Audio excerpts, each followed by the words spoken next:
കൊച്ചിയുടെ ട്രാഫിക്കിൻ്റെ തിരക്കിൽ നിന്നും നഗര തിരക്കിൽ നിന്നൊക്കെ വേറിട്ട ഒരു ഇടവേള നിങ്ങൾ ആഗ്രഹിക്കുന്നുണ്ടോ?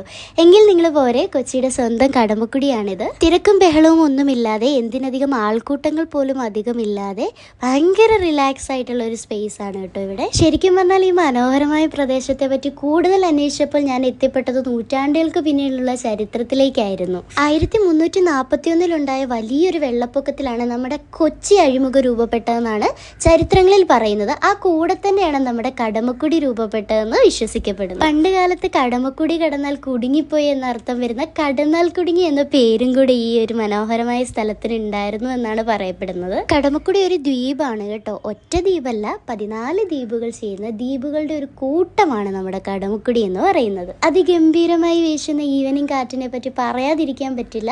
ഈവനിങ് സമയമാണെന്ന് തോന്നുന്നു നമുക്ക് കുറച്ചും കൂടി സ്യൂട്ടായിട്ടുള്ളത് കേട്ടോ. കാരണം നമുക്ക് സൺസെറ്റും കൂടി കാണാൻ പറ്റും.